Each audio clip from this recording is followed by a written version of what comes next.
Excelentíssimo senhor presidente desta sessão de julgamento, ministro Ricardo Lewandowski, senhoras e senhores senadores, há exatos 190 anos, Bernardo Pereira Vasconcelos sentenciava que, sem responsabilidade efetiva, não há Constituição senão em papel.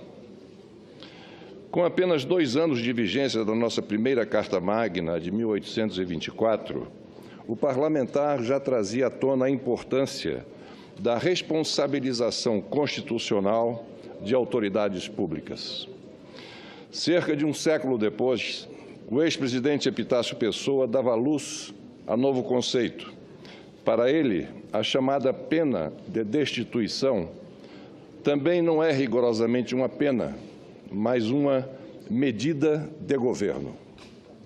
De fato, a depender da condução das condições e conclusões de uma gestão, a destituição do chefe do Executivo torna-se oportunamente medida de governo.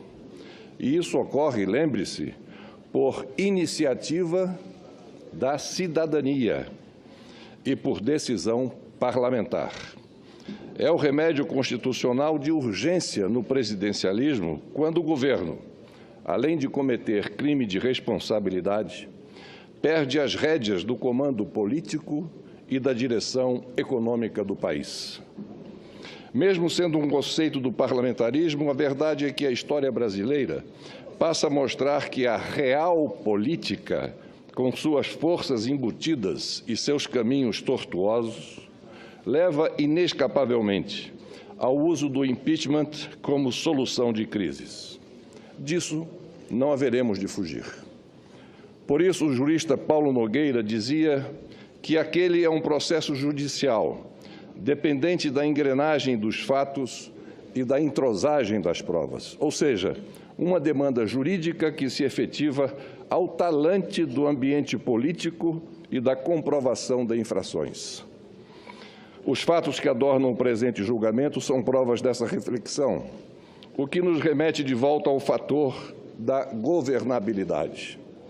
Em parecer de 1992, a hoje ministra Carmen Lúcia já esclarecia: o impedimento da continuidade do exercício do cargo ou do acesso da pessoa responsabilizada a outro cargo público por determinado período não objetiva a condição política desse agente, mas a condição política intacta do governo.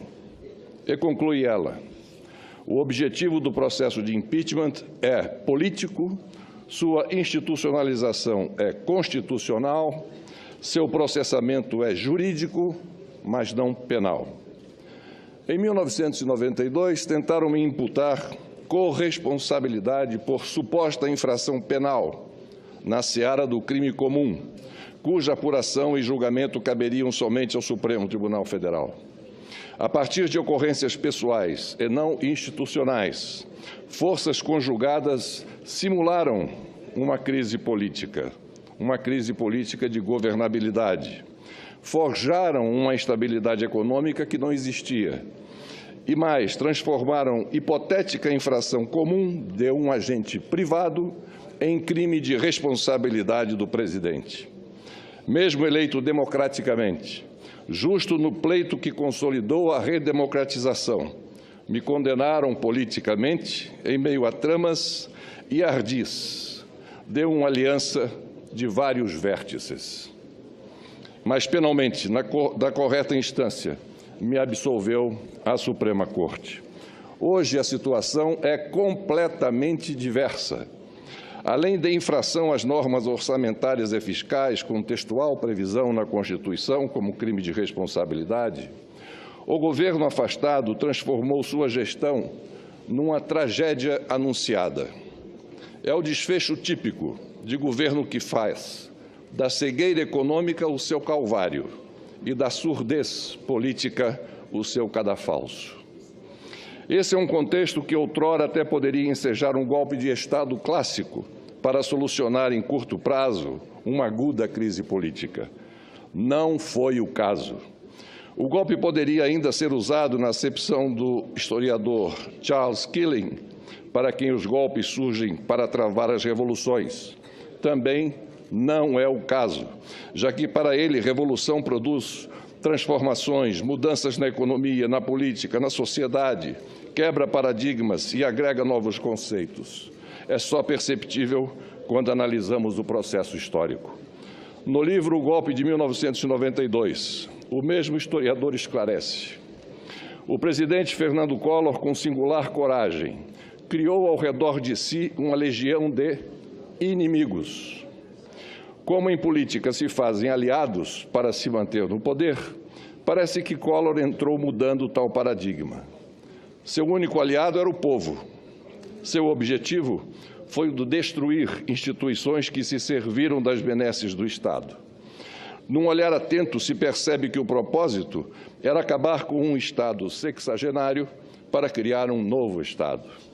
Já no artigo Impeachment do Collor, o golpe completa 10 anos, o mesmo autor assinala: as primeiras medidas tomadas pelo governo Collor estavam em descompasso com os 10 pontos do consenso de Washington e com os interesses dos empresários. Tais medidas desagradaram sacralidades políticas, tecnocratas e burocratas, acentuando seu isolamento na presidência. O ano de 91 começou com comentários entre políticos, empresários e funcionários públicos do alto escalão de que era necessário afastar Collor da presidência. A opinião pública novamente teve seu juízo trabalhado e manipulado pela mídia. E conclui: tem muito para ser pesquisado sobre o período do impeachment do Collor. Porém, ao cientista e pesquisador que se aventurar em tal empreitada nos documentos da CPI, encontrará várias lacunas, sequências documentais e processuais que não correspondem e a falta de outras. Parlamentares que organizaram os mesmos dizem que muitos documentos foram incinerados para não comprometerem sacralidades políticas e grupos hegemônicos. Senhor presidente, essa abordagem é comprovada por inúmeras matérias de jornais da época. Uma é a do jornal Zero Hora, de 3 de novembro de 91, portanto, bem antes dos fatos de 92 que culminaram com a minha renúncia. Em entrevista com um ex-presidente de partido, Orestes Quércia, a então jornalista e hoje senadora Ana Amélia questionou: fala-se muito na possibilidade de impeachment. Isso é viável ou apenas especulação? Respondeu Quércia: bom, eu acho que por enquanto não há condições. Tem muita gente que pensa nisso. Não acho que se deva excluir a possibilidade de fazer isso. Isto, senhor presidente, é uma comprovação, não uma versão. Encerro fazendo minhas, hoje, as palavras de 2 documentos daquele período.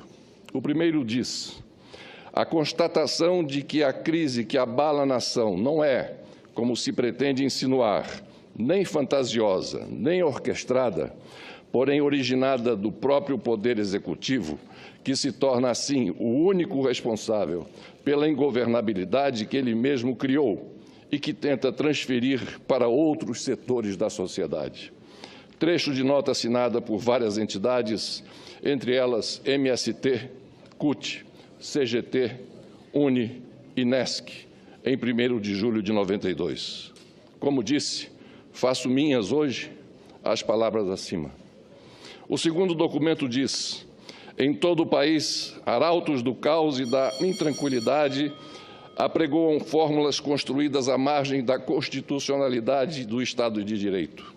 O país não vive, como alardeiam setores mais radicais, qualquer clima de golpe, até porque a nação não suporta mais tal prática. O que o povo brasileiro deseja e tem manifestado seguidamente é a decência e a firmeza traduzidas na transparência e probidade no trato da coisa pública. Trecho da nota da OAB, em 7 de agosto de 1992. Como disse, faço minhas hoje essas palavras. Ontem, senhor presidente, eram inúmeras as simulações. Hoje, inúmeras são as dissimulações. Era isso que eu tinha a dizer. Muito obrigado.